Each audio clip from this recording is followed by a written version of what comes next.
तो इस वीडियो में हम डिस्कस करेंगे सितंबर 2020 की शिफ्ट 1 24 सितंबर यानी कि 24 सितंबर 2020 यानी कि जो पेपर 24 सितंबर 2020 शिफ्ट 1 में हुआ था, आज हम इस वीडियो में उसे डिस्कस करेंगे। तो ऐसे ही देखिए, आपको पता है कि सितंबर 2020 का जो एग्ज़ाम है यानी कि जो जून का एग्ज़ाम 2020 का शिफ्ट होके सितंबर में चला गया था, उस समय 24 शिफ्ट में यानी कि 24 शिफ्ट में एग्ज़ाम हुए थे। तो हम अपने डेली वीडियोस में हर एक शिफ्ट को कवर करेंगे, तो आपको सभी शिफ्ट के एग्ज़ाम यहाँ पे करवाए जाएंगे। तो जल्दी से चैनल को सब्सक्राइब करिए, साथ में बेल आइकन प्रेस करिए, क्योंकि हमने आज स्टार्ट किया है पेपर 1 से। धीरे धीरे करके हम पेपर 2 भी स्टार्ट करेंगे और उसके बाद हम मल्टीपल क्वेश्चन करते जाएंगे। आपको यूनिट वाइज क्वेश्चन भी करवाया जाएगा, आपको यहाँ पे प्रीवियस ईयर भी कराया जाएगा। पेपर 1 पेपर 2 का कंप्लीट आपको वीडियो डेली करवाया जाएगा। सो चलिए स्टार्ट करते हैं। देखिए, पहला क्वेश्चन है। पहले हम क्वेश्चन को समझेंगे, फिर उसके ऑप्शन देखेंगे, फिर उसके बाद हम इसका आंसर देखेंगे। मैं आपको कुछ टाइम दूंगा सोचने के लिए, उसके बाद फिर हम आंसर को डिस्कस करेंगे। सो देखिए, पहला क्वेश्चन है इंफॉर्मेशन एंड। सो देखिए, पहला ऑप्शन है ऑनलाइन लर्निंग, दूसरा ऑप्शन है लर्निंग थ्रू मोबाइल एप्लीकेशन यानी कि मोबाइल एप्लीकेशन के माध्यम से अधिगम, तीसरा है वेब बेस्ड लर्निंग यानी कि वेब आधारित अधिगम, और चौथा है ऑल द अबव यानी कि उपयुक्त सभी। ठीक है, लर्निंग को देखिए हिंदी में बोलते हैं अधिगम। ठीक है, तो यहाँ पे देखिए, यहाँ पे सिंपल सा पूछा गया है। देखिए, जब भी आप एग्ज़ाम में क्वेश्चन करेंगे तो सबसे पहले आप क्वेश्चन को समझिए, उसके बाद उसका आंसर दीजिए। आपके 99% चांस होंगे आपका जो आंसर होगा वो करेक्ट होगा। तो देखिए, यहाँ पे पूछा गया है कि जो आईसीटी में क्या क्या चीज़ें होती हैं, क्या क्या चीज़ें शामिल हैं। ठीक है, आईसीटी का मतलब क्या है? इंफॉर्मेशन कम्युनिकेशन टेक्नोलॉजी, इनकी सूचना और संचार प्रौद्योगिकी। आप देखते हैं कि जो देखिए टेक्नोलॉजी का मतलब होता है कि जो हमारा काम आसान करती है।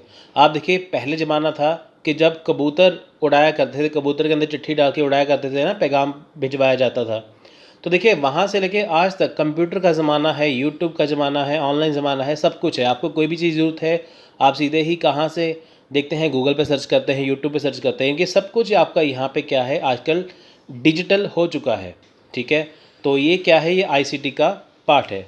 तो देखिए, आपको दिखना है कि आईसीटी में कौन कौन सी चीज़ें शामिल होती हैं। तो यहाँ पे देखिए ऑप्शन दिए हैं नीचे। ऑप्शन देखिए यहाँ पे दिए हैं। पहला ऑप्शन है ए 1 और 2 ओनली यानी कि केवल 1 और 2 यानी कि ये सही है। दूसरा है 1 और 3 यानी कि केवल 1 और 3 यानी कि या ये सही है या ये सही है। तीसरा ऑप्शन है ऑप्शन नंबर सी केवल 1 यानी कि ये ही सही है, या ऑप्शन नंबर 4 4 ओनली या केवल ये सही है। तो आपको दिखना है इनमें से कि चारों में से कौन सा ऑप्शन सही है या चारों सही है क्या है। सो आप बिल्कुल 1 मिनट लगा के सोचिए। ठीक है, उसके बाद आपको मैं इसका आंसर बताऊंगा, उसे डिस्कस करेंगे। तो आप एक बार से देखिए, स्क्रीनशॉट ले लीजिए, आप एक बार से चेक कर लीजिए। अगर आपको देखिए ये अच्छे से करना है, क्योंकि देखिए इतना टाइम अगर रुकूंगा तो वीडियो बहुत लंबा हो जाएगा।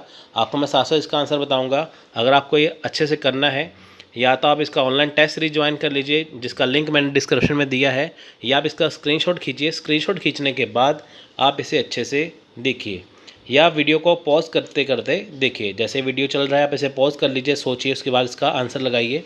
ठीक है, तो इसका आंसर है ऑप्शन नंबर डी। यानी कि देखिए ऑप्शन नंबर डी में क्या है, आप सभी को पता है कि ये जो चारों ऑप्शन हैं ये उसी के हैं।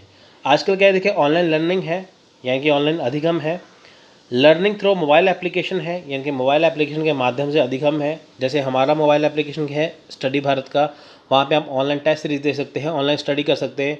आप देखिए डिफरेंट टाइप्स के जो आजकल यूट्यूब चैनल्स हैं। ठीक है, आजकल देखिए जो कोचिंग इंस्टीट्यूट है वो एक तरह से यूट्यूब चैनल बन चुके हैं। उन्होंने मोबाइल एप्लीकेशन लॉन्च किया है, जिसके ऊपर आप जाएंगे आपको डिफरेंट टीचर मिल जाते हैं पढ़ाने के लिए। इनकी मोबाइल एप्लीकेशन के माध्यम से आप सीख सकते हैं, अपनी स्टडी को कर सकते हैं। वेब आधारित अधिगम है, इनकी वेब बेस्ड लर्निंग है। आप यूट्यूब गूगल वगैरह से आप देख सकते हैं। ठीक है, सारी चीज़ें आपको यहाँ पे मिल जाती हैं। ठीक है, आप देखिए online learning, learning through mobile application, web based learning, ये तीनों ही चीज़ें किसके लिए है? आईसीटी के अंदर आती हैं। आई होप आपको ये क्वेश्चन समझ आया होगा।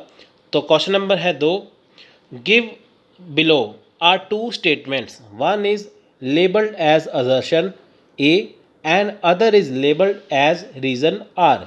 यानी कि देखिए नीचे दिए गए जो कथन हैं वो क्या है, एक को अभिकथन ए दिया गया है, दूसरे को तर्क आर दिया गया है। अब देखिए हमेशा स्टूडेंट को यहाँ दिक्कत आती है असर्शन रीजन में, इनकी अभिकथन और तर्क में। देखिए जब भी आपके सामने ऑप्शन ऐसे आए, क्वेश्चन ऐसे आए, तो आपको इस समझ के करना है, ठीक है। तो देखिए जो पहला ऑप्शन है अभिकथन वाला, उसे आप मानिए क्वेश्चन और रीज़न को मानिए आप आंसर। तो इसके जरिए आपका जो क्वेश्चन आसानी से हो पाएगा, ठीक है। आदर्शन यानी कि अभिकथन ए को हम पढ़ते हैं। देखिए e commerce companies require personal data to serve the stakeholders better, यानी कि जो ई कॉमर्स कंपनियां हैं उनके हितधारकों, यानी कि ई कॉमर्स कंपनी के हितधारकों को बेहतर सेवा प्रदान करने हेतु व्यक्तिगत डाटा की ज़रूरत होती है। अब देखिए ई कॉमर्स कंपनियाँ कौन सी हैं आजकल, आप देखिए ऑनलाइन कंपनियाँ आती हैं ना, आपका मोबाइल फ़ोन है ना, यानी कि देखिए आपका मोबाइल फ़ोन है और उसके बाद देखिए आपकी व्हाट्सएप है, फेसबुक है, और ऐसी बहुत सारी एप्लीकेशन, बहुत सारी ई कॉमर्स कंपनियाँ हैं जो आपने ऑनलाइन जो है वो अपना डाटा उनको दिया है। देखिए व्यक्तिगत डाटा अगर आपका उनके पास होगा तो आपको वो बेहतर सेवा दे पाएंगे। जब आप देखिए प्ले स्टोर से किसी भी ऐप को डाउनलोड करते हैं, उसमें आपको देखिए अपना नाम, फ़ोन नंबर या अपनी ईमेल आईडी से आपको लॉगिन करना होता है, जो आपका व्यक्तिगत डाटा, पर्सनल डाटा आपका उनके पास चला जाता है, जिसके हिसाब से फिर आपको वो अपनी सेवाएं या वो आपको अपनी सर्विस देते हैं, है ना। तो ये हो गया अभिकथन। दूसरा तर्क क्या है, इन द प्रोसेस प्राइवेसी में गेट कॉम्प्राइज, यानी कि इस प्रक्रिया में निजता से समझौता करना पड़ सकता है। देखिए क्वेश्चन ये, इसको हमने माना, इसको हमने आंसर माना। ये कहते हैं कि अगर कोई ई कॉमर्स कंपनियां हैं, इसके हितधारक जो हैं, उसको अगर आपको जो इसका उपयोग करते हैं उसको बेहतर सेवा देनी है तो उसका व्यक्तिगत डाटा की ज़रूरत है, लेकिन इस प्रक्रिया में क्या है, निजता से समझौता होता है। लेकिन देखिए अगर आप किसी को अपना डाटा उसमें डालते हैं ऐप में, है ना, तो उसमें क्या है कि आपके जो निजी जानकारी वहाँ पे मिल जाती है। देखिए बहुत सारे क्या करते हैं, व्हाट्सएप पे स्टेटस लगाते हैं, अपनी फैमिली की फ़ोटो, अपनी फ़ोटो लगा देते हैं, फेसबुक पे लगा देते हैं, हर मोमेंट की फ़ोटो लगा देते हैं, हम ये कर रहे हैं, हम वो कर रहे हैं, हम वहाँ घूमने गए, तो वो व्यक्तिगत डाटा हो गया, है ना, वो चीज़ें। अब देखिए यहाँ पे जो स्टेटमेंट हमने पढ़ लिया, अब नेक्स्ट हमें क्या करना है, नेक्स्ट हमें दिया हुआ है यहाँ पे, ये लिखा है, in the light of above statement choose the most appropriate answer from the option given below, यानी कि देखिए उपयुक्त कथनों के आलोक में निम्नांकित विकल्पों में से सर्वाधिक उपयुक्त उत्तर चुनें, यानी कि हमें देखिए इनमें से उपयुक्त उत्तर चुनना है। सो देखिए ऑप्शन क्या है, ऑप्शन देखिए यहाँ पे लिखा है पहला ऑप्शन ए, यानी कि both A and R correct and R is the not correct explanation of A, यानी कि ए और आर दोनों सही हैं और आर ए की सही व्याख्या नहीं है, यानी कि बताया गया है कि ये और ये सही है लेकिन जो आर है वो ए की सही व्याख्या नहीं है। दूसरा ऑप्शन है both A and R correct and R is the correct explanation of A, यानी कि ए और आर दोनों सही हैं और आर जो है वो ए की सही व्याख्या है। उसके बाद देखिए तीसरा ऑप्शन यहाँ पे है नीचे, तीसरा ऑप्शन यहाँ पे देखिए बताया गया है A is correct but R is not correct, यानी कि ए सही है परंतु आर सही नहीं है, और A is not correct but R is correct, यानी कि ए सही नहीं है परंतु आर सही है, ठीक है। आप देखिए स्टेटमेंट को अच्छे से पढ़िए। देखिए वो कहते हैं कि ई कॉमर्स जो कंपनियां हैं अगर उनको सर्विस प्रोवाइड करवानी है, जैसे मान लीजिए आपने कोई ऐप डाउनलोड किया, ठीक है, अगर उनको आपको सर्विस देनी है तो आपको वहाँ पे अपना व्यक्तिगत डाटा, पर्सनल डाटा आपको शेयर करना पड़ेगा। तो आर कहता है कि अगर आपने वो दिया लेकिन वहाँ पे क्या है, निजता से समझौता है, इनकी आप अपनी पर्सनल चीज़ किसी को दे रहे हैं, क्या ये सही है, आप अपना दिमाग लगा के सोचिए, ठीक है, आपको इसका आंसर खुद ब खुद मिल जाएगा। ABCD में आपको चुनना है। तो देखिए इसका राइट आंसर है पर्सनल डाटा, यानी कि इसका ऑप्शन नंबर बी है इसका राइट आंसर, यानी कि ए और आर दोनों सही हैं और आर ए की सही व्याख्या है। देखिए बिल्कुल सही है, जब भी ई कॉमर्स कंपनियाँ होती हैं आपको जो व्यक्तिगत डाटा ज़रूरत होती है तो वहाँ पे क्या है, निजता से समझौता हो जाता है। अब देखिए यहाँ पे क्या है, personal data is need to better serve stakeholder, ठीक है, यहाँ पे देखिए क्या बताया गया है कि जो personal data is needed to better serve stakeholder of e commerce companies, but if e commerce companies get hacked then the personal data of all stakeholders are also at stake, hence privacy may have to be comprised। यानी कि देखिए e commerce कंपनियों के हितधारकों को बेहतर सेवा प्रदान करने के लिए व्यक्तिगत डेटा की जरूरत होती है, बिल्कुल सही है, लेकिन जब आप देखिए अपनी निजी जानकारी वहाँ पे देते हैं, तो यदि कोई ई कॉमर्स कंपनी हैक हो जाती है तो सभी हितधारकों के व्यक्तिगत डाटा जो है वो भी दांव पर आ जाते हैं। अतः निश्चित से समझौता करना पड़ सकता है। देखिए मान लीजिए आपने किसी को अपना पर्सनल डाटा दे के ई कॉमर्स कंपनी की सेवा ले ली, लेकिन कल को वो ऐप हैक हो जाए, कुछ हो जाए, तो आपका भी जो व्यक्तिगत डाटा है वहाँ पे चला जाएगा। ठीक है, तो देखिए यही सेम हुआ था जब इलेक्शन हुए थे अमेरिका में। वहाँ पे क्या था कि जो डोनाल्ड ट्रंप जब पहली बार राष्ट्रपति बने थे, है ना, 2016 में, वहाँ पे फेसबुक के ऊपर देखिए ये इल्ज़ाम लगाया गया था कि उनका डाटा जो है वो चोरी कर लिया गया है, जिसकी वजह से क्या है कि वहाँ पे जो इलेक्शन होने थे वहाँ पे उनका जो डाटा है उनके पास चला गया। ठीक है, आप वो सर्च कर सकते, देख सकते हैं, आपको पूरा वहाँ पे मिल जाएगा। तो यही चीज़ है कि अगर आप पर्सनल डाटा कहीं शेयर करते हैं, है ना, कहीं होता है ना कि अगर आप किसी को पर्सनल, जैसे आपको फ़ोन आ जाता है कि आपका बैंक अकाउंट यहाँ पे आप हमें ये करिए, तो आपका बैंक अकाउंट साफ़ कर देते हैं वो। तो ये क्या है कि आपको पर्सनल जानकारी किसी को नहीं देनी। उससे क्या है, आपकी जो व्यक्तिगत जो डाटा है, जो निष्ठा है, वो समझौता दांव पर पड़ जाता है। ठीक है, तो ये बिल्कुल सही था। देखिए जब भी कोई क्वेश्चन करें पहले आप क्वेश्चन को ध्यान से समझिए, उसके बाद उसका आप सोचिए, उसका आंसर दीजिए, आपको अपने आप ही उसका आंसर जो है पता चल जाएगा। ठीक है, सो देखिए नेक्स्ट क्वेश्चन है मैच लिस्ट 1 एंड लिस्ट 2, यानी कि सूची 1 को सूची 2 के साथ सुमेलित कीजिए जिनमें क्रमशः जल प्रदूषक और उनके स्रोत हैं। देखिए यहाँ पे है 2 सूची है, यानी कि 2 लिस्ट है, सूची 1 सूची 2, लिस्ट 1 लिस्ट 2। पहला है वाटर पॉल्यूटेंट्स, यानी कि दूसरा है सोर्सेज। अब देखिए पॉल्यूटेंट्स क्या होते हैं, आपने देखा सुना होगा पॉल्यूशन एंड पॉल्यूटेंट्स। पॉल्यूशन होता है प्रदूषण जो फैलता है, लेकिन पॉल्यूटेंट्स वो होते हैं जो प्रदूषण को फैलाते हैं।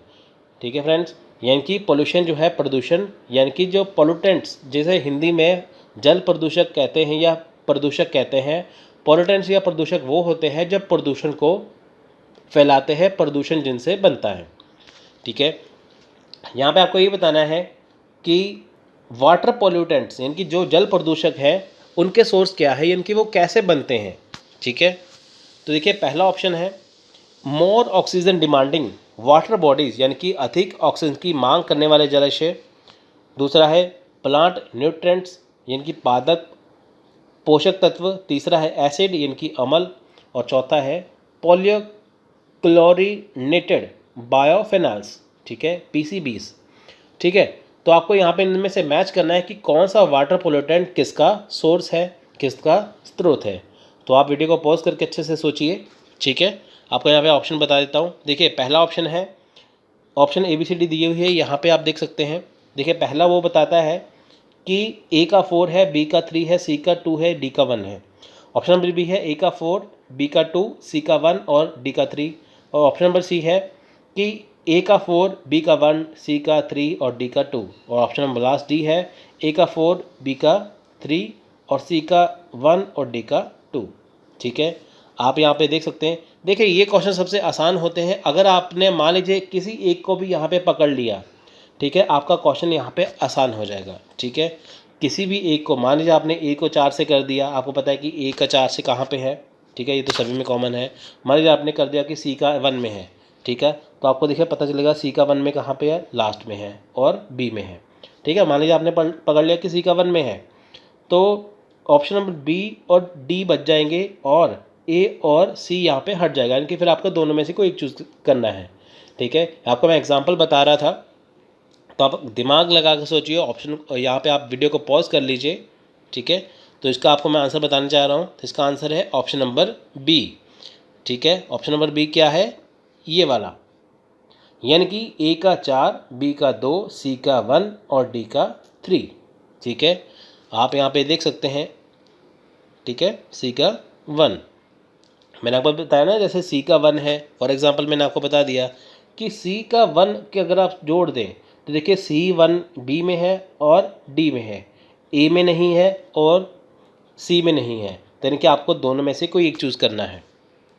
सो देखिए ये है इसका, A का 4 से है, यानी कि जो ऑक्सीजन जो है डिमांड करते हैं वाटर बॉडीज़, वो पेपर मिल से जो निकलता है ना प्रदूषण, उससे है। प्लांट न्यूट्रिएंट्स जो है वो अधिक वॉशिंग पाउडर कृषि अपक्षय से होते हैं। ठीक है, उसके बाद देखिए एसिड जो है वो माइन ड्रेनेज यानी कि खान अपवहन, जो खान होती है उनको ड्रेनेज, जो उनका अपवहन होता है उससे होता है। और पॉलीक्लोरेटेड बायोफिनाल्स जो है वो अपशिष्ट भस्मीकरण और विषाक्त पाटन स्थल से होती है। देखिए अगर आपको ये अच्छे से पढ़ना है, समझना है, तो आपको इसके लिए जो है वो पीपल डेवलपमेंट एनवायरनमेंट आपको पढ़ना होगा। ठीक है, अगर आपको देखिए थ्योरी की वीडियो करनी है बिल्कुल फ्री में, ठीक है, लिंक आपको मैं डिस्क्रिप्शन में दे दूंगा, वहाँ पे जाइए, आपको 10 यूनिट के लिए 10 वीडियो मिल जाएंगी। पूरा पेपर 1 वहाँ पे कवर है, आप उसे अच्छे से करिए, तो उसके बाद ये क्वेश्चन करेंगे आपको आसानी हो जाएगी। तो देखिए नेक्स्ट क्वेश्चन है, देखिए नेक्स्ट क्वेश्चन है, consider the following numbers series, यानी कि निम्नलिखित संख्या क्रम पर विचार करिए। यहाँ पे देखिए नंबर दिए हैं, यहाँ पे वो नंबर क्या है, ये वाले 2 10 यानी कि 2 10 30 68 x, यानी कि 2 10 30 68, उसके बाद x है, उसके बाद क्या आएगा। देखिए आपके सामने ऑप्शन यहाँ पे दिए हुए हैं, यानी कि 92 आएगा, 130 आएगा, 88 आएगा या 76 आएगा। तो देखिए इसका आंसर है ऑप्शन नंबर बी। ठीक है, यानी कि 130। वो कैसे आया, देखिए यहाँ पे देखिए टेबल चल रहा है, यानी कि यहाँ पे क्या है, क्यूब चल रही है। देखिए 1 की क्यूब +1, यानी कि 1 को अगर हम 3 बार गुणा करें तो हमारे पास 1 आएगा। 1 की क्यूब 1 की क्यूब +1, यानी कि यहाँ पे आ गया 2, और 2 की क्यूब यानी कि 2 को अगर हम 3 बार गुना करें, 2 दूनी 4 दूने 8। ठीक है, तो ऐसे देखिए 3 की क्यूब 4 की क्यूब 5 की क्यूब। यहाँ पे क्या है कि जितने यहाँ पे फर्स्ट में ऑप्शन दिया है वहाँ पे उतने आपको प्लस करने हैं। 1 की क्यूब में 1 प्लस किया, 2 की क्यूब में 2 प्लस किया, 3 की क्यूब में 3, 4 की में 4 और 5 की क्यूब में 5। तो ऑप्शन आया ऑप्शन नंबर बी, यानी कि 130। तो इसका ये आंसर बना, ये नंबर से इसका क्वेश्चन है। देखिए मैथ के क्वेश्चन आपको मैं ऐसे ही समझाऊंगा यहाँ पे, क्योंकि टाइम कम है, बहुत जल्दी से हमें करना है कि आपकी तैयारी जल्दी से हो जाए। सो देखिए नेक्स्ट क्वेश्चन है, a house hold incurs a certain expenditure on the consumption of a commodity in a given month if the price, यानी कि देखिए यहाँ पे वो बोलता है कि एक परिवार एक माह विशेष में, यानी कि एक परिवार एक महीने में एक वस्तु के उपयोग पर कतिपय व्यय करता है। कतिपय व्यय का मतलब होता है कि सर्टेन एक्सपेंडिचर, यानी कि वो इतना अमाउंट पे करता है। यहाँ पे शो नहीं किया कितना करता है, लेकिन कुछ अमाउंट यहाँ पे व्यय करता है। सो if the price of the commodity is decreased by 20% and its consumption is increased by 20%, यानी कि देखिए जितना वो एक महीने में खर्चा करता है, यदि जो वो चीज़ें खरीदता है अगर उसकी कीमत 20% नीचे आ जाती हैं और वस्तु का उपयोग 20% बढ़ जाता है, मान लीजिए कि वो 100 रुपये की एक चीज़ खरीदता है लेकिन उसकी कीमत 20% घट जाती है, यानी कि 20 रुपये सस्ती हो गई तो उसे 80 रुपये में पड़ेगी और वस्तु का उपयोग 20% बढ़ जाएगा। देखिए जब भी कोई चीज़ सस्ती मिलती है आप उसके ज़्यादा खरीदते हैं। ठीक है, जहाँ पे आप 100 रुपये खर्चते थे वहाँ पे आप 20 रुपये एक्स्ट्रा खर्चेंगे, है ना। तो यानी कि उसका उपयोग 20% आप बढ़ा देंगे, तो उस परिवार के व्यय में कितने प्रतिशत की बढ़ोतरी अथवा कमी होगी। यानी कि जब देखिए 20% चीज़ घट जाती है, उसका उपयोग बढ़ जाता है, तो उसके परिवार में देखिए जो एक्सपेंडिचर है, जो उसका व्यय है, जो उसका खर्चा है, वो कितने प्रतिशत कम होगा या कितने प्रतिशत बढ़ेगा। क्वेश्चन आपको समझ में आ गया कि किसी व्यक्ति ने एक महीने में इतना खर्चा किया है लेकिन 20% कम खर्चा उस चीज़ें सस्ती हो गई, तो उसका उपयोग बढ़ जाएगा और उसका खर्चा कम होगा या बढ़ेगा, या आपको यहाँ पे बताना है। ठीक है, ए है 4%, बी है 2%, सी है 8%, डी है 10%। अब देखिए आपको कभी भी मैथ के क्वेश्चन सॉल्व करने हैं, स्टूडेंट को मैथ बहुत मुश्किल लगता है, सिर्फ आपको 3 चैप्टर करने हैं, परसेंटेज का, एवरेज को हिंदी में, परसेंटेज को हिंदी में कहते हैं प्रतिशत, एवरेज को हिंदी में कहते हैं औसत, और रेशो का यानी कि अनुपात, यानी कि प्रतिशत, औसत और अनुपात, परसेंटेज, एवरेज, रेशियो। आपको 3 चैप्टर करने हैं, आपका मैथ यहाँ पे कवर हो जाएगा, आपका यहाँ पे डाटा इंटरप्रिटेशन हो जाएगा, आपका यहाँ पे सभी कुछ यहाँ पे मैथ कवर हो जाएगा यूजीसी नेट के लिए। अगर आपको वो समझना है, वीडियो का लिंक आपको डिस्क्रिप्शन में मिलेगा, वहाँ पे जाइए, इसे समझिए, उसके बाद इसकी तैयारी करिए। बहुत इजी होता है मैथ, कुछ ज़्यादा मुश्किल नहीं होता। अगर आप ये करेंगे आपको आसानी हो जाएगी। अगर आपने देखिए परसेंटेज किया होगा तो आप इसे आसानी से कर पाएंगे। ठीक है, तो देखिए इसका यहाँ पे बताया है इंग्लिश में भी हिंदी में भी, तो मैं आपको एक ही बार में बताऊँगा, तो आप उसे देख सकते हैं। ठीक है, तो देखिए यहाँ पे क्या लिखा है, यहाँ पे देखिए आप लिखा हुआ है कि हम सबसे पहले पढ़ते हैं। देखिए let the value of the object, यानी कि देखिए कोई कीमत है, यानी कि कोई वस्तु है, उसको x मान लीजिए जिसकी कीमत थी, और कंज्यूम यानी कि जो उसका उपयोग है वो हमने y मान लिया। अब x को y से गुणा करते हैं, यानी कि xy आ गया। अब देखिए उसने बताया था कि जो चीज़, ठीक है, जो चीज़ है, यानी कि ये वो चीज़ है जो उसने ली है, ये इसका उपयोग किया है, तो उसको गुणा कर दिया, xy आ गया।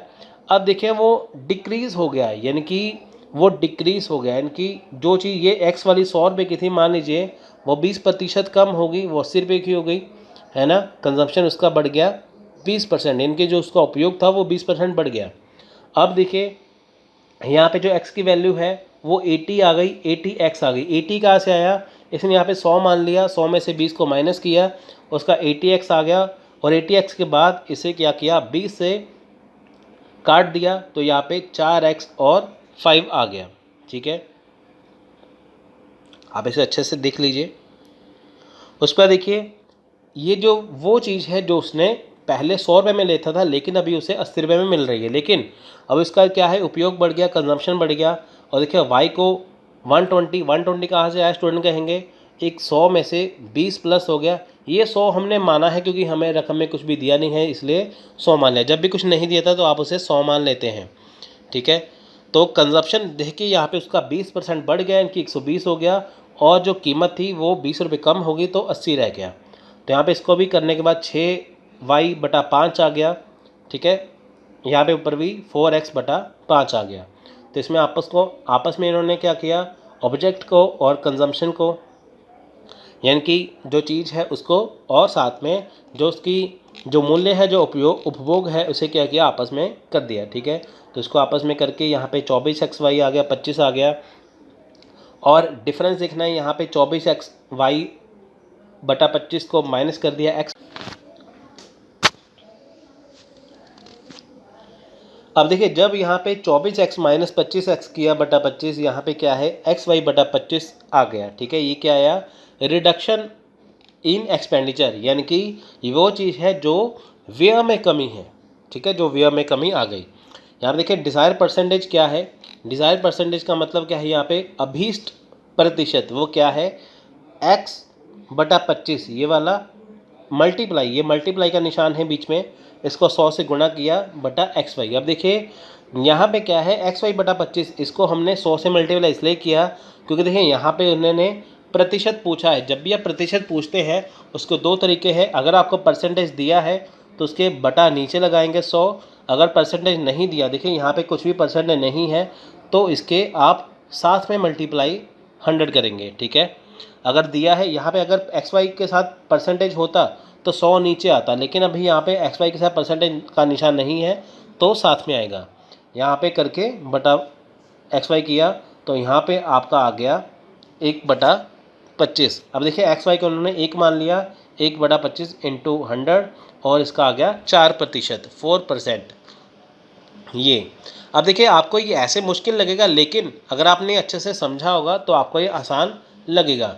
मैथ्स वो चीज़ होती है, जितना आप उसे करेंगे उतना ही आपको आएगा। ये प्रैक्टिस के ऊपर बेस्ड होता है, ये पढ़ के नहीं आता, ये आपको समझ के आता है। तो वीडियो का लिंक डिस्क्रिप्शन में दिया है, वहाँ पे जाइए, इसे करिए, आपका पूरा पता चल जाएगा। ठीक है,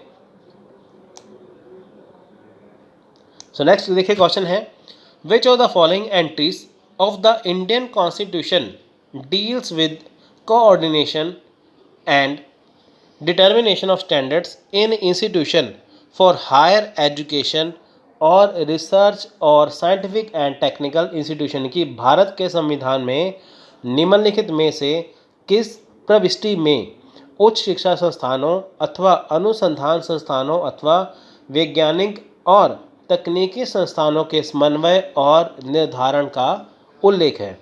ठीक है, यानी कि देखिए भारत का जो संविधान है उसमें देखिए बताया गया है कि कौन सा वो किस प्रविष्टि में, ठीक है, किस प्रविष्टि में बताया है, इनकी किस एंट्री में बताया है। ठीक है, कि शिक्षा संस्थान है, उन अनुसंधान है, वो किस में है। तो देखिए यहाँ पे है एंट्री 63, एंट्री 64, एंट्री 65 और एंट्री 66। ठीक है, तो देखिए यह है entry 66 in the union list. आप सभी को पता है कि हमारे पास 3 तरह की लिस्ट है, स्टेट लिस्ट है, यूनियन लिस्ट है और सेंट्रल लिस्ट होती है। ठीक है, यानी कि केंद्रीय सूची, राज्य सूची और केंद्रीय सूची, राज्य सूची और समवर्ती सूची। ठीक है, ये आ गई ना हमारे पास 3 तरह की प्रविष्टि। देखिए एंट्री प्रविष्टि ऐसा कुछ आप उसको ऐसे मत समझिएगा, ये थोड़ा सा टेक्निकल इसमें डाल दिया गया है, थोड़े से वर्ड थोड़े से मुश्किल लगते हैं। ठीक है, तो आप उसे ऐसे मत समझिएगा, तो ये बहुत ही आसान भाषा में भी आप इसे कर सकते हैं। ठीक है, मैं आपको फिर बता देता हूँ, हमारे जो कॉन्स्टिट्यूशन है वहाँ पे 3 तरह की लिस्ट होती हैं। पहली है यूनियन लिस्ट, दूसरी है स्टेट लिस्ट, तीसरी है कॉन्करेंट लिस्ट। ठीक है, जिसे हम कहते हैं केंद्रीय सूची, राज्य सूची और समवर्ती सूची। कॉन्करेंट लिस्ट होती है तीसरी, जिसमें केंद्र और राज्य दोनों ही आते हैं। अब ये बात करते हैं केंद्र की यूनियन लिस्ट की। ठीक है, तो यूनियन लिस्ट में आप देखेंगे 66 यहाँ पे होते हैं सब्जेक्ट, जिसमें क्या है कि ये सारी चीज़ें आती हैं। ठीक है, ये भारत का जो संविधान है, इंडिया की जो कॉन्स्टिट्यूशन है, उसमें 7 जो शेड्यूल दिया है उसमें है। देखिए हमारे पास क्या है, संविधान में 25 पार्ट्स होते हैं, 25 भाग हैं, 12 शेड्यूल है, 12 अनुसूचियाँ हैं और 348 के आसपास हमारे क्या है आर्टिकल्स हैं, यानी कि अनुच्छेद हैं। ठीक है, तो ये देखिए 12 शेड्यूल है, इसमें से जो शेड्यूल 7 है उसमें लिस्ट की बात की गई है। ठीक है, इसमें लिस्ट की बात की गई है। ठीक है फ्रेंड्स, तो अगर आपको लिस्ट यहाँ पे देखना है तो आप यहाँ पे देख सकते हैं। ठीक है, ये 66 है। 66 का मतलब है कि जो 66 सब्जेक्ट हैं, 66 विषय हैं जो हमारी यूनियन लिस्ट में हैं। ठीक है, तो देखिए अगला क्वेश्चन है question number 7। Given below are 2 statements, one is labelled as assertion and other is labelled as reason. यानी कि देखिए यहाँ पे फिर से अभिकथन और तर्क वाला क्वेश्चन यहाँ पे आ गया, रीज़न वाला, असर्शन रीज़न वाला। तो देखिए पहला जो असर्शन है इनके अभिकथन है वो क्या है, वो है despite increasing vulnerability to natural disasters many communities resist adopting mitigation programmes and measure. यानी कि देखिए प्राकृतिक आपदाओं से प्रभावित होने की बढ़ती संभावनाओं के बावजूद अनेक समुदाय न्यूनीकरण कार्यक्रमों और उपायों को अपनाने से बचते हैं। देखिए यानी कि होता क्या है कि जब भी देखिए नेचुरल है ना, प्राकृतिक आपदाएं आती हैं, नेचुरल डिज़ास्टर आते हैं, उससे क्या है जो कुछ भी प्रभावित होता है ना, यानी कि देखिए नेचुरल जो डिज़ास्टर है उससे क्या है प्रभावित होने की बढ़ती संभावना। यानी कि देखिए जो भी कुछ नेचुरल डिज़ास्टर होते हैं उससे हो सकता है कि काफ़ी नुकसान हो जाए, है ना, लेकिन देखिए उससे उपाय अपनाने से बचते हैं। देखिए पता है कि यहाँ पे बाढ़ आ जाएगी, है ना, यहाँ पे भूकंप आ जाएगा, यहाँ पे अर्थक्वेक आ जाएगा, लेकिन देखिए उससे बचने के लिए जो उपाय करने चाहिए लोग उससे पहले करते नहीं हैं, है ना। तो यहाँ पे ये बताया गया है, ये है असर्शन। रीज़न है mitigation is often perceived by communities as being incompatible with their cultural practice। यानी कि समुदाय न्यूनीकरण को प्राय अपनी सांस्कृतिक प्रथाओं के परस्पर विरोधी मानते हैं। देखिए यहाँ पे होता क्या है, जैसे किसी जगह पे अर्थक्वेक पता है आ जाता है ना, कहीं बाढ़ आ जाती है, लेकिन फिर भी लोग उसका उपाय ढूंढते नहीं हैं, उससे बचने के लिए कुछ करते नहीं हैं। तो देखिए लोग यहाँ पे क्या करते हैं कि यहाँ पे देखिए समुदाय बने हुए हैं, ग्रुप्स बने हुए हैं, वो क्या करते हैं कि इसे अपनी संस्कृति की प्रथाओं के विरोधी मानते हैं, इसलिए कुछ भी वो उपाय नहीं करते। देखिए जब सब कुछ ख़त्म हो जाता है फिर वो कहते हैं कि हाँ ये हो गया वो हो गया, लेकिन उसे बचने के लिए पहले वो कुछ करते नहीं हैं। ठीक है, तो ये क्या सही है।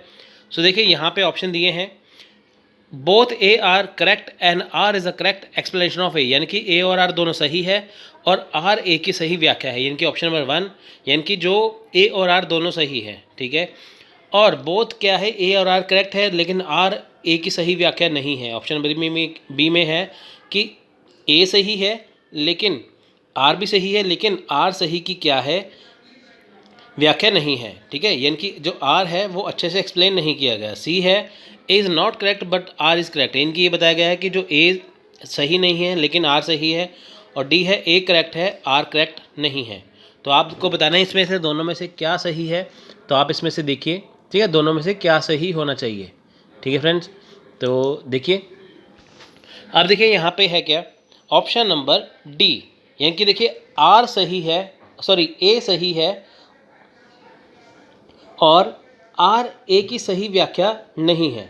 अब देखिए यहाँ पे ये सिंपल कहा गया है कि लोग जहाँ पे देखिए नेचुरल डिज़ास्टर होते हैं, प्राकृतिक आपदाएं होती हैं, उसको अपनाने के कार्यक्रम नहीं करते। तो रीज़न में ये बताया गया है कि वो उसे अपने संस्कृति के विरोधी मानते हैं। अब देखिए यहाँ पे ये स्टेटमेंट मैच नहीं करते। अब देखिए मान लीजिए कहीं पे जैसे जापान की एग्जांपल लेते हैं, वहाँ पे आपको पता है कि दुनिया का सबसे ज़्यादा भूकंप अर्थक्वेक वहीं पे आते हैं, तो वहाँ पे लकड़ी के घर बने हैं, है ना।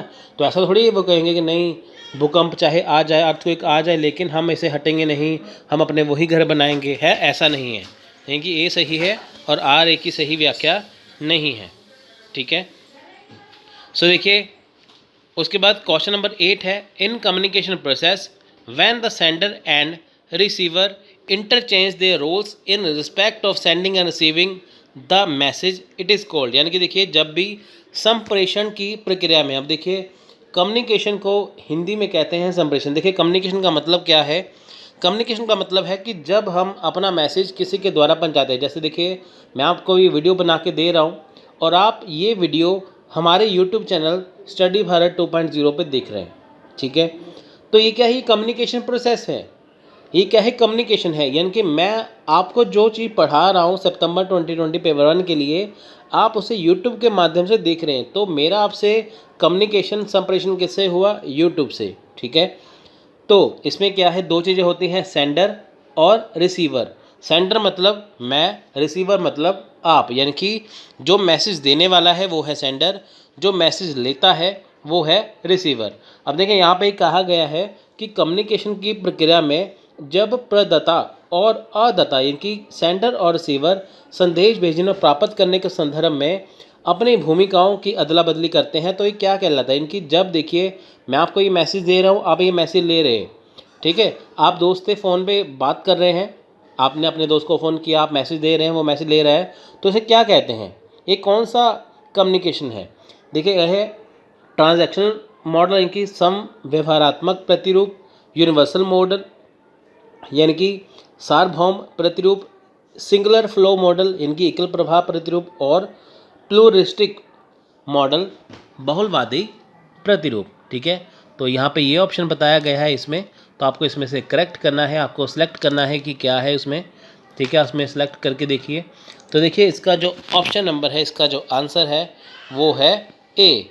ठीक है, ये है ट्रांजैक्शनल मोड यानी कि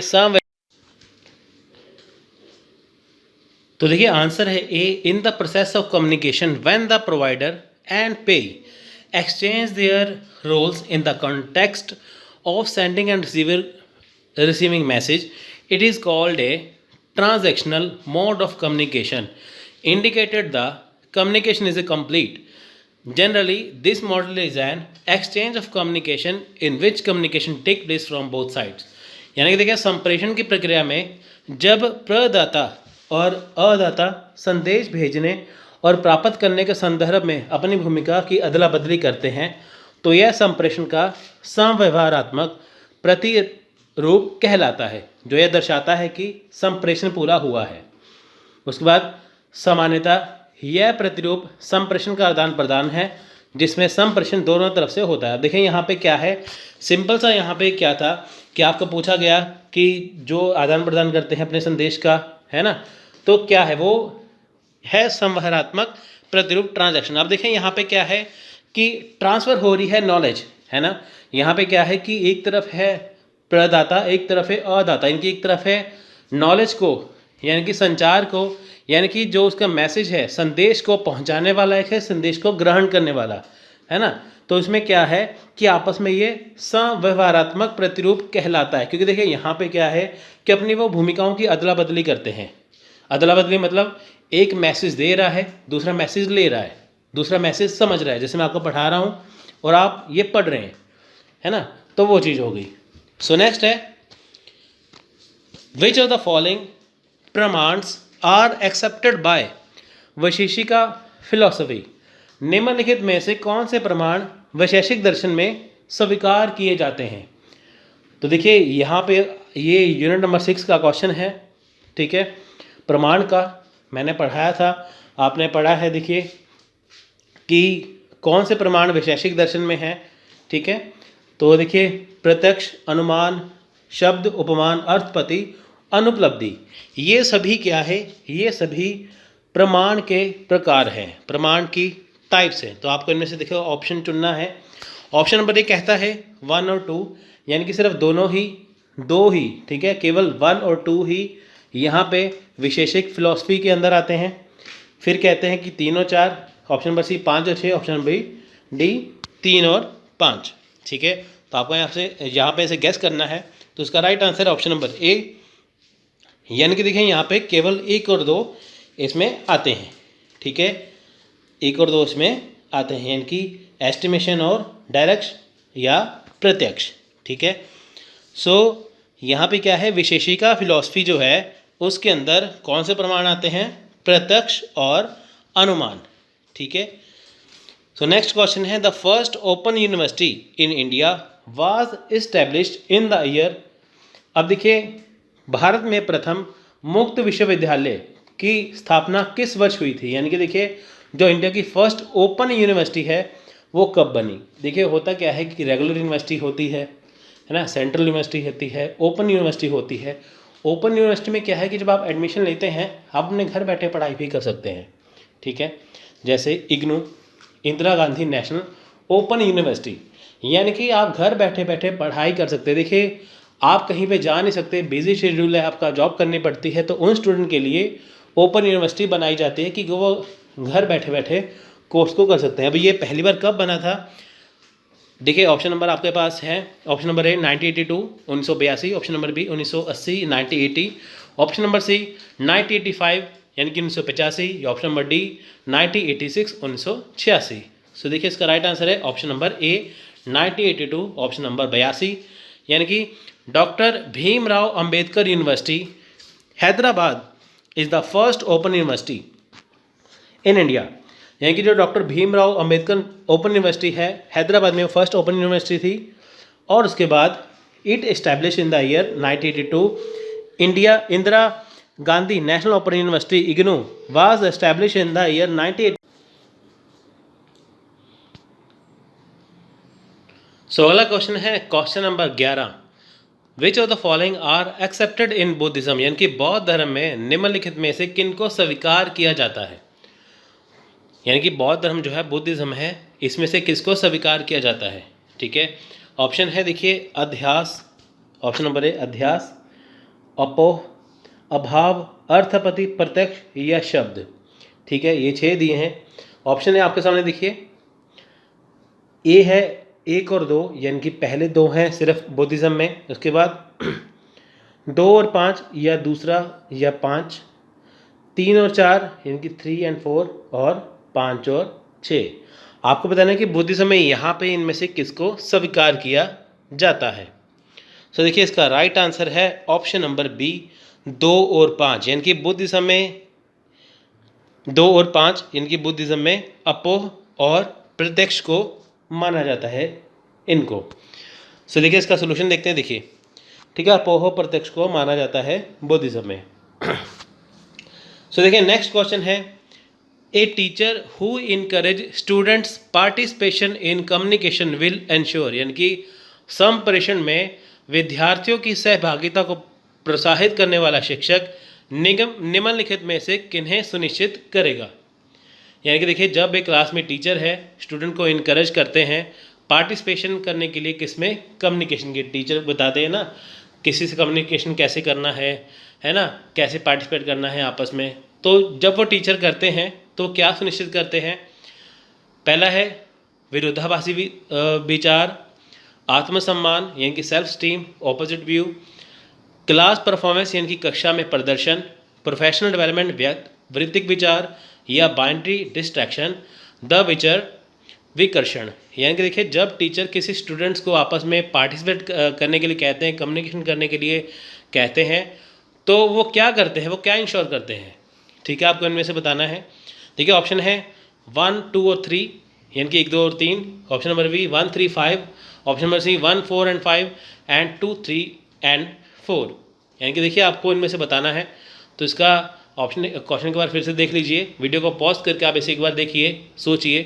तो इसका राइट आंसर है ऑप्शन नंबर डी, यानी कि 2, 3 और 4, यानी कि आत्मसम्मान, कक्षा में प्रदर्शन और वृत्तिक विचार। अब देखिए विरोधाभासी विचार तो है ही नहीं है इसमें, ये तो बिल्कुल ही गलत है। जब भी कोई टीचर किसी स्टूडेंट्स को आपस में कम्युनिकेशन करने के लिए कहते हैं तो कभी भी ऑपोजिट व्यूज़ का नहीं होता है, ठीक है।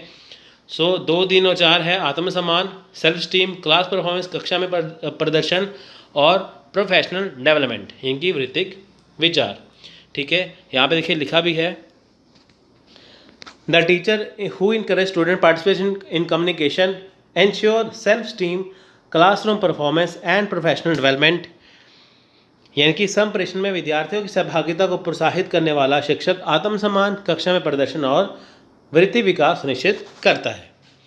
सो देखिए नेक्स्ट क्वेश्चन है, एक college teacher plans a research programme in which he she intends to improve the socio emotional aspect of his her classroom climate during teaching, which one of the following research method will be considered appropriate in the context. यानी कि कोई महाविश्वविद्यालय या कोई महाविद्यालय अध्यापक एक शोध कार्यक्रम तैयार करता है जिसमें उसका उद्देश्य अध्यापन के दौरान अपनी कक्षा में सामाजिक भावनात्मक पहलू को सुधारना है। इस संदर्भ में निम्नलिखित में से कौन सी शोध विधि उपयुक्त मान जाएगी। यानी कि देखिए कोई कॉलेज है, ठीक है, वहाँ पे टीचर प्लानिंग करते हैं शोध कार्यक्रम के लिए, इनकी कोई रिसर्च प्रोग्राम वहाँ पे करवाया जाता है किसी टीचर के द्वारा किसी कॉलेज में।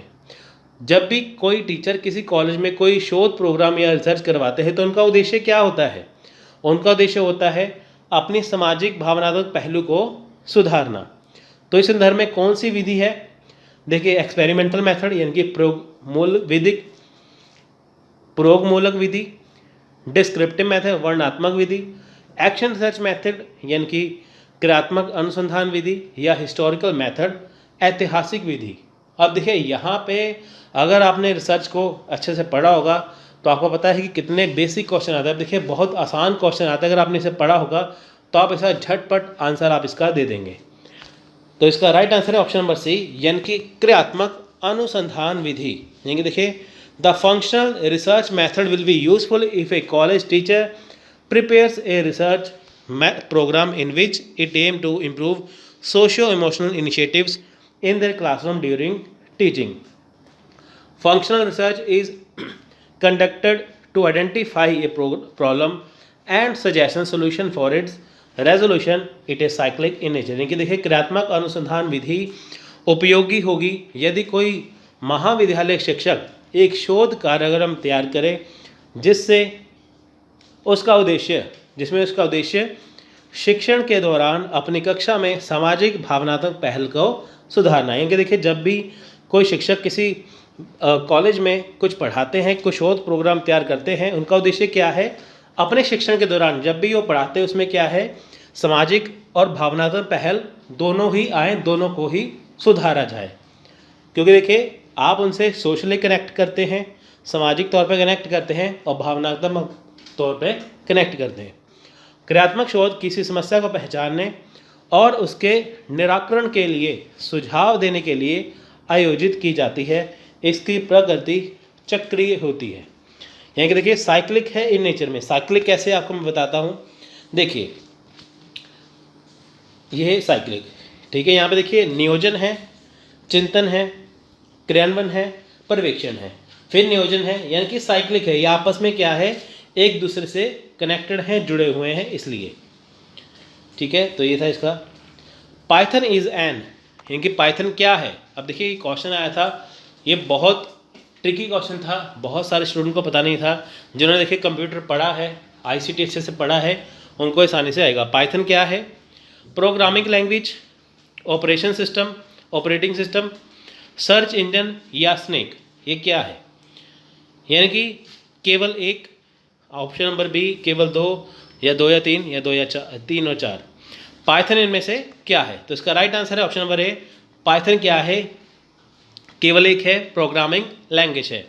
Python as a high level programming language is classified, this is an open source software whose this mean that is use for free. अब देखिए, पाइथन को एक उच्च स्तरीय प्रोग्रामिंग भाषा के रूप में वर्गीकृत किया जाता है। यह एक ओपन सोर्स सॉफ्टवेयर है जिसका तात्पर्य है कि यह मुफ्त में प्रयोग में लाया जाता है। अब देखिए पाइथन क्या है? ये हाई लेवल प्रोग्रामिंग लैंग्वेज है, किसमें? कंप्यूटर के अंदर। सो देखिए नेक्स्ट क्वेश्चन है, identifying the correct sequence of continents in decreasing order of their yearly carbon dioxide emission at present. वर्तमान में कार्बन डाइऑक्साइड के वार्षिक उत्सर्जन के आधार पर महादेशों के सही अवरोही क्रम की पहचान कीजिए। इनके देखिए जो वर्तमान समय में जो कार्बन डाइऑक्साइड के देखिए वार्षिक उत्सर्जन है इनकी, वो देश जहाँ पे कार्बन डाइऑक्साइड जो है वो हर साल निकलती है, उन देशों को लगाना है यानी कि सीक्वेंस में, यानी कि अवरोही क्रम में, यानी कि किस देश की सबसे पहले ज़्यादा होती है। डिक्रीजिंग ऑर्डर यहाँ पे आपको लगाना है, ठीक है, घटते क्रम में। एक होता है आरोही क्रम, एक होता है अवरोही क्रम, ठीक है। इंक्रीजिंग होता है छोटे से बड़ा, इंक्रीज होना, और डिक्रीजिंग होता है बड़े से छोटा। सो देखिए यहाँ पे है अफ्रीका, एशिया, यूरोप और उत्तरी अमेरिका। तो ऑप्शन नंबर ए है 2 4 3 1, 2 4 1 3, 4 2 3 1 या 4 3 2 1। तो इसका राइट आंसर है ऑप्शन नंबर ए, ठीक है। इसका करेक्ट आंसर है the correct descending order of continents based on the annual emission of the carbon dioxide in the year 2019। 2019 में देखिए ये था ऑप्शन नंबर, देखिए 2 4 3 और 1, ठीक है। पहले आएगा एशिया, फिर आएगा नॉर्थ अमेरिका। एशिया में देखिए क्या है, 70,269 मिलियन मैट्रिक टन है। फिर है नॉर्थ अमेरिका में 5,975 मिलीमीटर mm। उसके बाद यूरोप में 4,110 एंड अफ्रीका में 1,300 mm, ठीक है। तो ये यहाँ पे क्या है, कार्बन डाइऑक्साइड जो है इमिशन होती है हर साल, ठीक है। हाँ, हिंदी में भी यहाँ पे लिखा है। तो इन महाद्वीपों में क्या है, हर साल यहाँ पे होती है, ठीक है। यहाँ पे घटते क्रम लगाने थे ना, पहले सबसे ऊपर बड़े वाला, फिर छोटे वाला, छोटा, सबसे छोटा, ठीक है। अगर आपको यहाँ पे इंक्रीजिंग ऑर्डर होता तो सबसे पहले अफ्रीका होता, फिर यूरोप होता, फिर ये होता, फिर एशिया होता। तो नेक्स्ट क्वेश्चन है, अब देखिए लिस्ट 1 लिस्ट 2 से मैच करना है, ठीक है। तो देखिए यहाँ पे लिस्ट 1 है स्टेज ऑफ वैल्यू डेवलपमेंट, तो दूसरी है इम्प्लीफिकेशन ऑफ वैल्यू फॉर्मेशन। यानी कि देखिए यहाँ पे क्या है कि आपको वैल्यू डेवलपमेंट के साथ इम्प्लीफिकेशन के साथ वैल्यू फॉर्मेशन को यहाँ पे मैच करना है, ठीक है। तो देखिए चरण 1 मूल्य संग्रहण, वैल्यू कलेक्शन, फिर है वैल्यू असेसमेंट, फिर है वैल्यू क्लैरिफिकेशन और है वैल्यू कंसोलिडेशन। तो इनमें से चारों का आपको कलेक्ट करना है आपस में। देखिए ये थोड़ा सा ट्रिकी क्वेश्चन है, आपको ये करना है। तो यहाँ पे ऑप्शन दिए हैं, आप इसमें से सिलेक्ट कर लीजिए। तो उसका राइट आंसर है ऑप्शन नंबर सी, यानी कि 2 1 4 और 3। यानी कि देखिए 2 1 4 और 3, यानी कि ए का यहाँ पे आ जाएगा 2, बी का 1, सी का 4 और डी का 3। तो यहाँ पे ये ऑप्शन इसका है करेक्ट, ये वाला, ठीक है। तो आप यहाँ पे पढ़ सकते हैं इसको। देखिए थोड़ा सा मुश्किल सवाल है, तो आपको ये ऐसे ही करना है। बहुत सारे देखिए सवाल जो है वो आ जाते हैं ऐसे करके, इसमें समझने वाला कुछ नहीं है। अगर आपने अच्छे से पढ़ा होगा तो आपको ये आसानी से आ जाएगा। सो नेक्स्ट क्वेश्चन है, which of the following will be called behavioral rather than attitudes and beliefs related competencies to becoming an effective teacher। एक प्रभावी शिक्षक बनने की सक्षमता के संदर्भ में निम्नलिखित में से किसे अभिवृत्ति और धारणाओं के बजाय व्यवहारगत कहा जाएगा। इनके देखिए जब आपको एक प्रभावी शिक्षक बनना है, जब आपको एक देखिए कि अच्छा इफेक्टिव टीचर बनना है, तो उसको बनने के लिए देखिए क्या है कि क्या चीज़ें होनी चाहिए, ठीक है। देखिए यहाँ पे है निर्णय नियंत्रण बिंदु, यानी कि फोकस ऑफ कंट्रोल होना चाहिए, कम्युनिकेटिंग, संप्रेषणीयता, मैनेजिंग एंड मॉनिटरिंग, प्रबंधन और निगरानी, टीचिंग एंथुसिज्म यानी कि शिक्षक का उत्साह, और एवेल्युएटिंग एंड प्रोवाइडिंग फीडबैक, मूल्यांकन और फीडबैक मुहैया करवाना। यानी कि देखिए जब भी होता है ना एक प्रभावी शिक्षक बनना, इफेक्टिव टीचर बनना, है ना, तो उसमें देखिए कि एटीट्यूड्स और बिलीव्स के अलावा और क्या क्या चीज़ें होनी चाहिए, तो आपको इनमें से सिलेक्ट करना है। ऑप्शन नंबर 1 है, ए है 1, 2 और 3, ऑप्शन नंबर बी 2, 3 और 5, option number C 2, 3, 4, option number D 3, 4 और 5 ओनली। तो आपको चारों में से सिलेक्ट करना है। अगर आपको देखिए खुद से लगा के देखिए, अगर आपको एक प्रभावी शिक्षक बनना है तो आप में क्या होना चाहिए, ये ऑलरेडी मैं सारे टॉपिक अपने वीडियोस में ऑलरेडी करवा चुका हूँ, ठीक है। तो इसका देखिए राइट आंसर है ऑप्शन नंबर बी, यानी कि 2, 3 और 5, यानी यहाँ पे क्या है, कम्युनिकेटिंग होने चाहिए, ठीक है। उसके बाद प्रबंधन और निगरानी यानी कि मैनेजिंग एंड मॉनिटरिंग होनी चाहिए। उसके बाद देखिए यहाँ पे 5 ऑप्शन है, मूल्यांकन और फीडबैक मुहैया करवाना। अब देखिए अगर कोई टीचर है, क्लास में शिक्षक है, कम्युनिकेशन करेगा, अच्छा करेगा कम्युनिकेशन बच्चों के साथ, तो बच्चों को पढ़ाया हुआ टीचर का, यानी कि जब टीचर बच्चों को पढ़ाते हैं तो उनको आसानी से समझ में आता है, ठीक है। उसके बाद देखिए प्रबंधन और निगरानी है, यानी कि देखिए मैनेज करना, क्लास को कैसे मैनेज करना। आप देखिए बहुत सारे टीचर हैं, जब क्लास में आते हैं तो बच्चे चुपचाप उनका लेक्चर सुनते हैं, वो क्या कहते हैं उनसे पढ़ते हैं, वो हो गया प्रबंधन। अब देखिए मूल्यांकन और फीडबैक देना, यानी कि जब बच्चों को टीचर ने पढ़ा दिया तो टीचर उनसे फीडबैक लेता है कि उन्हें कितना समझ में आया, ठीक है। तो कितना समझ में आया उनको ये इसमें पता होता है, ठीक है। यानी कि बच्चों का फीडबैक यहाँ पे लेना ज़रूरी है। मान लीजिए टीचर ने करवा दिया, बच्चों को समझ में कुछ आया ना, तो उसका फ़ायदा क्या।